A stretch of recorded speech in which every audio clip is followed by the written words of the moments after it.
Hey, y'all, you're listening to the Chicken Fried Women podcast with me, your host, Melissa Radke, the original recipe.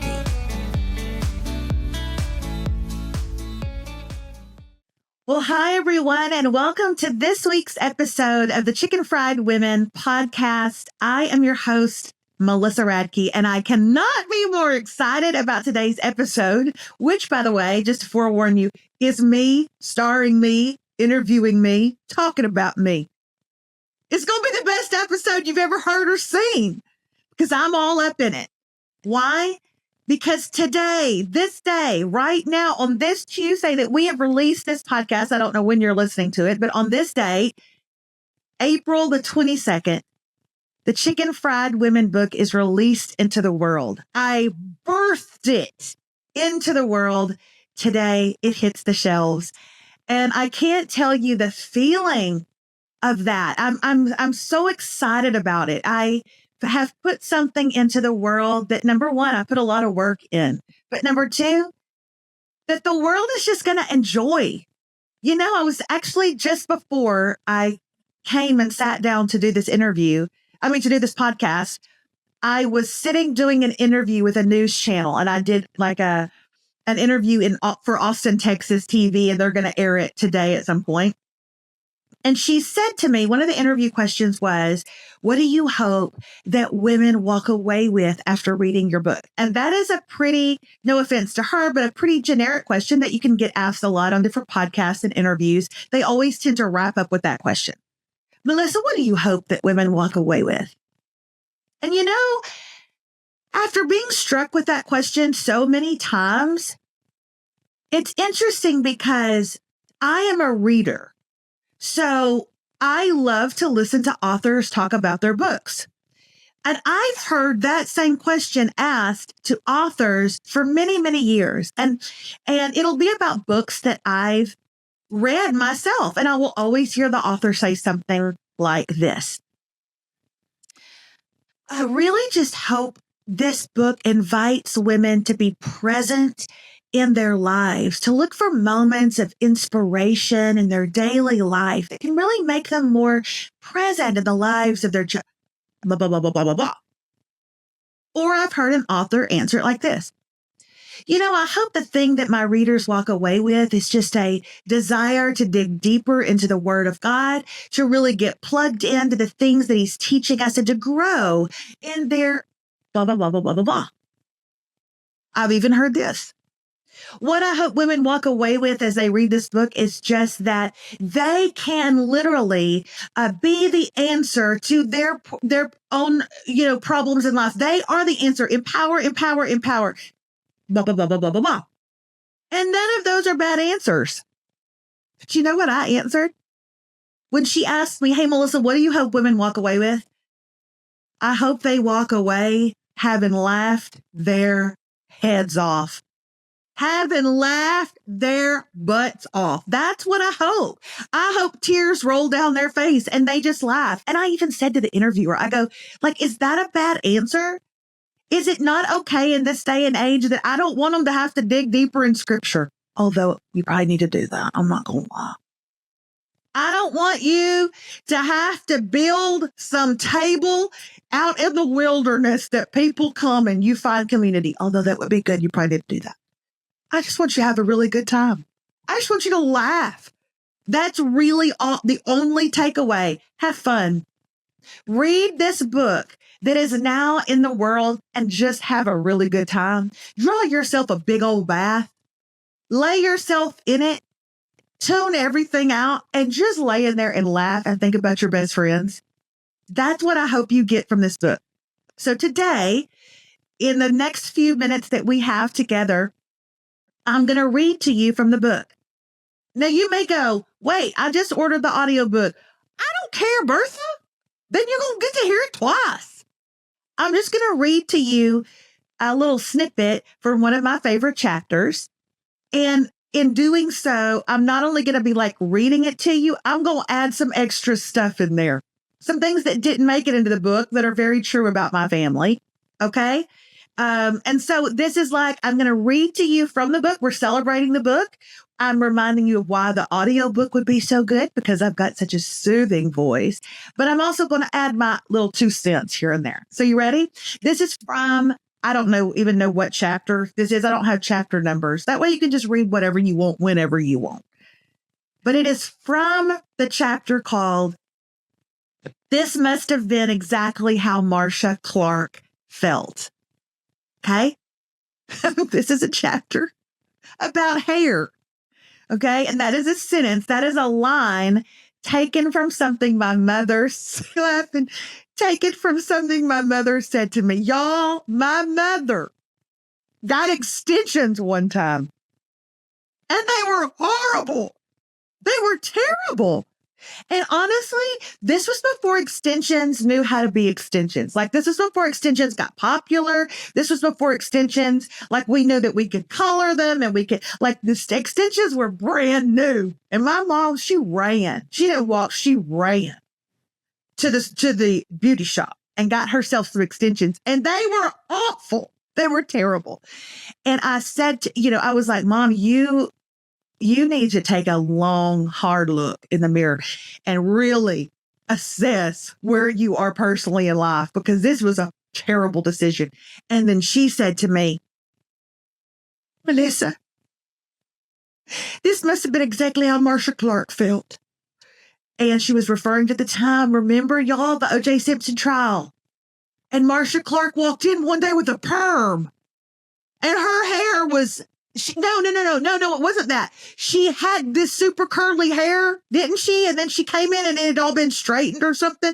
I don't remember what the situation was, but I just know Marcia Clark went from A to B. And people were like, that hair's making more headlines than OJ himself. And that was what my mom was referring to. And I remember laughing until I cried when my mom said that day. And so that's the title of this chapter. I want to tell you an interesting little side note. See, I told you I was going to put my 2 cents in here and there.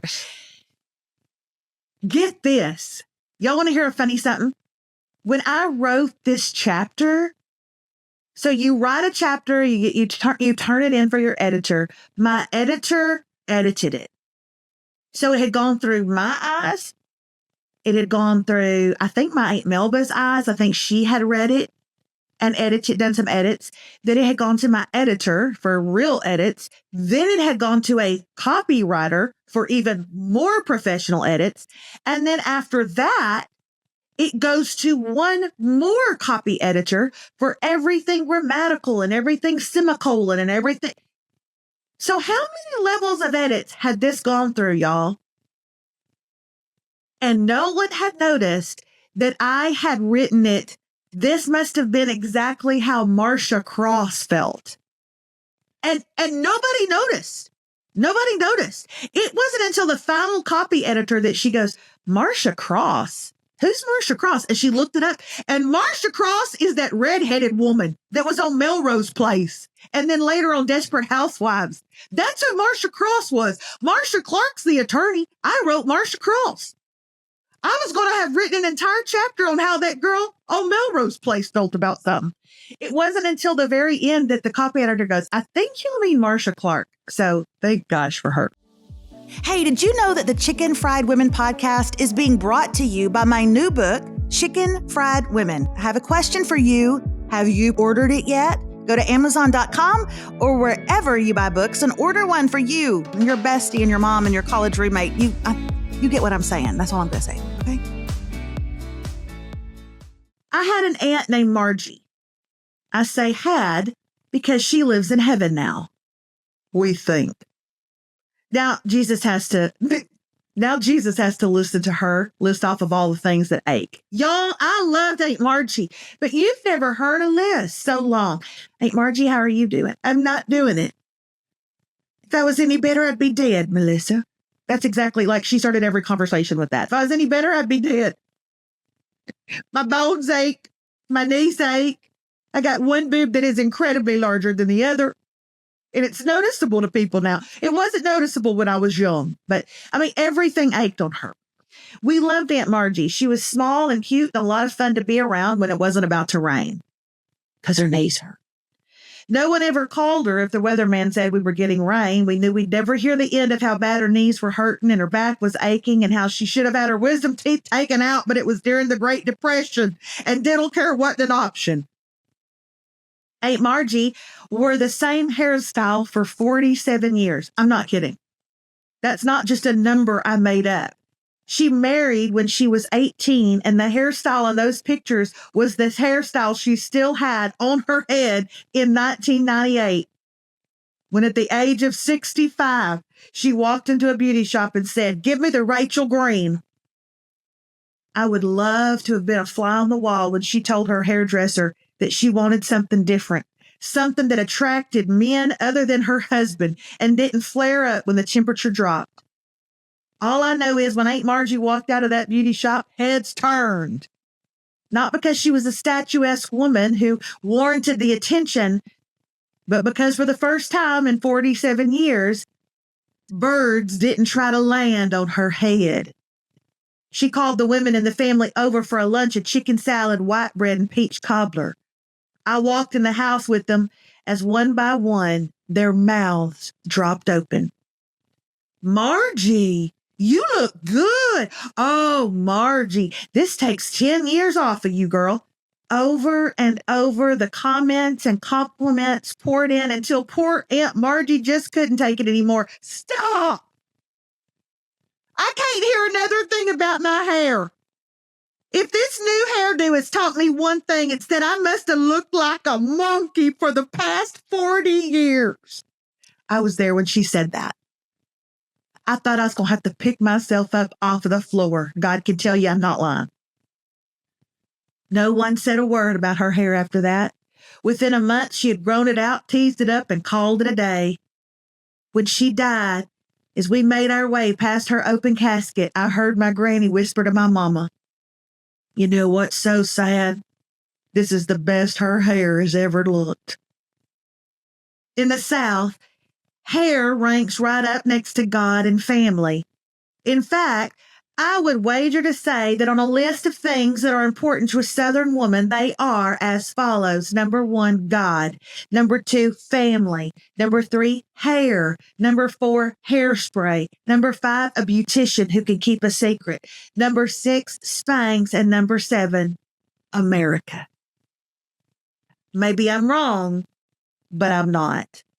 Hair means a lot to the women in the South. We want it big and we want it thick. We want it to hold up in the humidity without looking like we tried. We want it sleek in the winter and textured in the summer. We want it to look like we just got out of the ocean, even though we live in a landlocked town. We want it to look like we just had sex, but not rough sex for crying out loud, but demure, dignified, age-appropriate sex. We want it to shine with the sheen of 1,000 sheens, but we don't want it so shiny that it looks oily.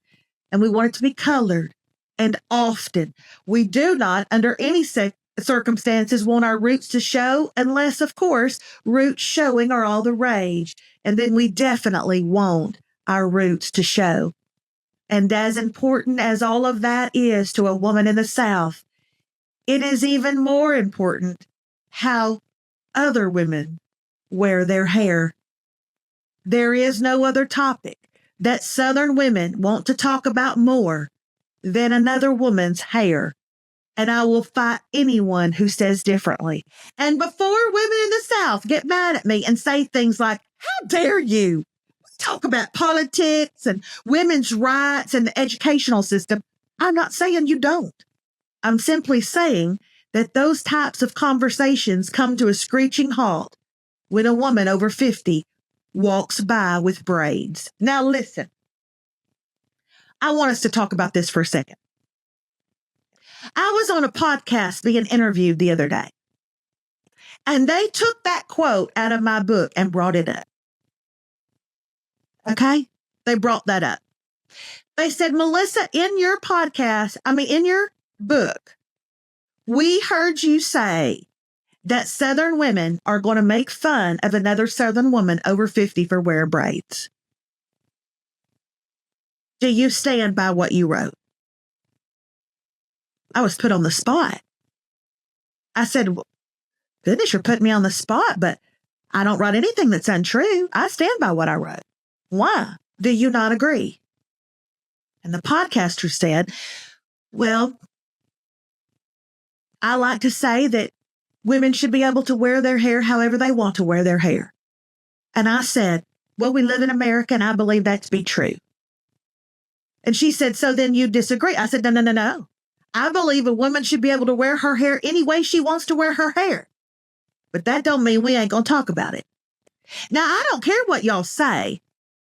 I once saw a woman with 2 pigtails, over 54 years old, walk by me. They were in 2 pigtails with braids. Now, I'm going to tell you right now, that didn't look good. But the podcast host said, oh, well, I don't know. I mean, I just say power to women and however they want to wear their hair. We laughed it off. We went on with about a 40-minute interview. And after it was over and all the cameras had been shut off, this is exactly what she said. She was over 54 and had her hair in pigtails. Pigtail braids. Now, she waited to do that when the camera was off. But I'd be John Brown if she didn't do that.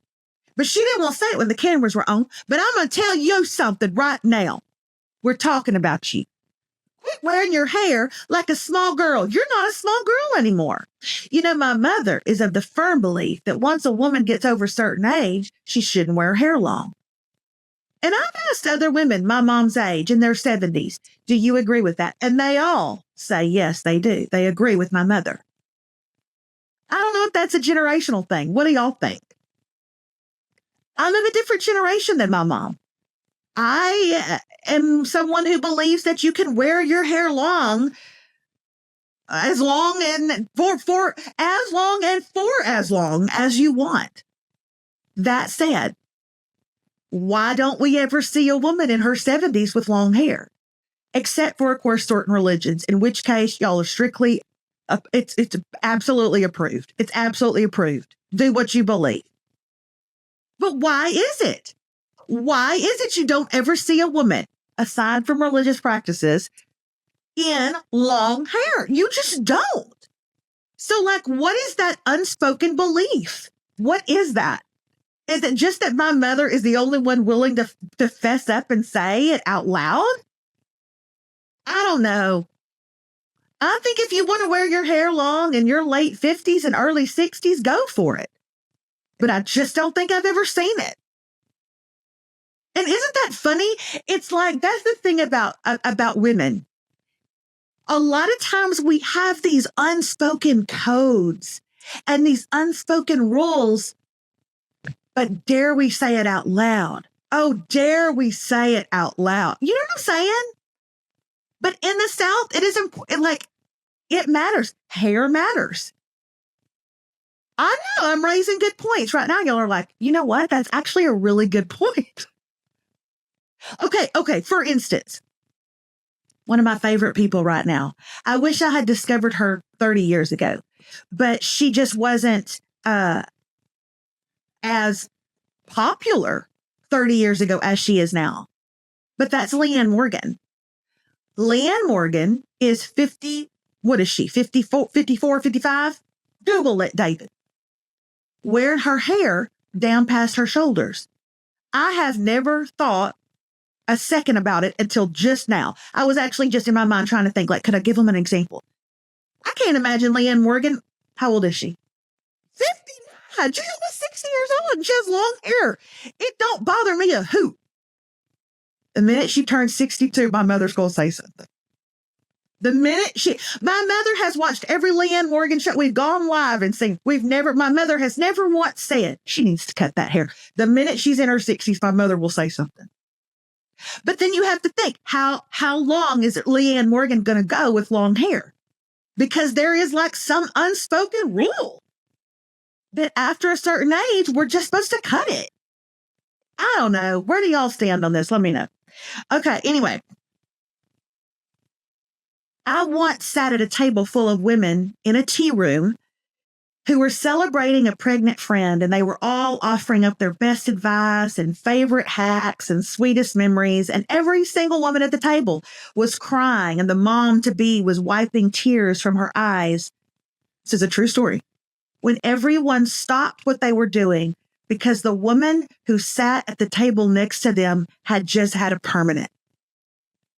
For the next 42 minutes, we forgot our friend was even pregnant as we regaled her with stories about color jobs gone wrong, perms gone bad, and of course the time Sheena Van Pay got bangs. That is an absolutely true story. And I used it in here because we were so focused on the baby that was coming, on the mom to be. But a woman walks in with a perm. How do we know? You could smell it. And everything changed. Hair can change the temperature of a room, baby. Don't say it ain't true. Don't say it ain't true. And by the way, I stand by the things that are important to women, and notice that I put in there a beautician who can keep a secret, because I went to the same woman for 14 years. And I'm going to tell y'all what, the day I die, mysteriously, if Dateline ever wants to interview anybody about me who knew me well, they best not go to some of my closest girlfriends. Go to my beautician. She knows more about me than sometimes even David himself. She could speak on behalf of me in almost any area of my life. Y'all know you tell your beauticians everything.